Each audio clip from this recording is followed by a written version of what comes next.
Hi, my name's Steve Riddle, and I work for Core Medical. I am your distributor for Safety Net, which includes ESS Disinfectant Sprayers. These sprayers are used by many hospitals, and you're probably watching this today because you have one. What I'm going to do is give you a quick lesson, a quick in-service on how to use it correctly and to get the most benefit out of the sprayer that the hospital has purchased. This particular model is the most common one used today, but they all work very much the same. There's just some are battery operated, some you carry on your back. This one you wheel around. It's very simple to move. It has wheels, has a handle, and pull it around just like a suitcase, just like it's called. If you need to lift it, it does have a heavier handle on it to do that. It weighs about 35 pounds, so we suggest that you pull it instead of lift it. To open the case to put the solution in, just pull it open. Here's the reservoir, here's the cap. Two different thoughts on filling it. If you're only going to do one small area, just put enough in for that area. It uses about 1.5 ounces per minute. An average hospital room will take about 6 minutes to do. So you need about 9 ounces of solution. If you're going to be using it regularly, many times that day, fill the tank completely. The difference being, if you're only going to do one room, you don't want to fill the tank, leave it sit there for a few days. It does have a tackiness, and sometimes it gums up the nozzle or the hoses and it doesn't work as well as it should. So if you're going to do a lot of rooms, go ahead and fill it up. If you're going to do just a room, just put a few ounces in. When the tank is empty, whether you have put in just a few ounces again or completely filled it, put 2 or 3 ounces of water in there and run it through the hoses and nozzle into a drain or bucket just to clean everything out. The only other part of the system, the sprayer, is just turning it on, which the power button is right beside where the cord goes in. Just turn it on.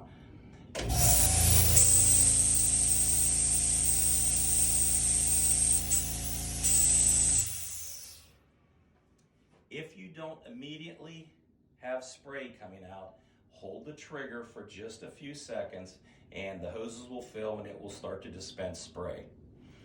When you start to spray, you want to stand about 5 or 6 feet away from the area that you're spraying, the wall or the ceiling or floor. And you want to spray across, right to left, left to right. When you're done, go up, down, across the same area. You should move about this fast. It does not take a lot of time in any one area. The electrostatic charge is pulling it everywhere. So if you have areas that you want to get underneath, when you do the floor, it will pull toward underneath the bed or in the drawers or behind pictures and cabinets and things like that. So if you just do the walls, do the floor, spray the ceiling and vents, you'll have covered everything. Again, an average hospital room should be done in about 6 minutes, so it doesn't take real long. The prep before, any bio needs to be picked up and cleaned, your normal processes, but you do not need to do anything else. You do not need to prep the room by covering vents, covering the door, things like that. This is a green solution. It's not harmful, although I do recommend, just for precaution, you wear a mask and safety goggles just like you would on any other equipment. But this is a green solution. It turns back to water. If you see drips or you see noticeable liquid on any surface that you're spraying, you're going too slow. It's formulating, but you want to keep it moving just like a paint gun.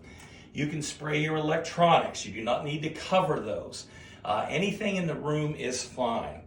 When you're done with the room, it is immediately ready for occupancy. You can put a patient in the room as soon as you are done spraying. You do not need to wipe down the walls. You do not need to let it dwell, anything at all like that. Just go ahead, get your equipment out, and the room is ready to go. Again, when you're done, put a few ounces of water in here, run it through the hose, and give it a good cleaning out.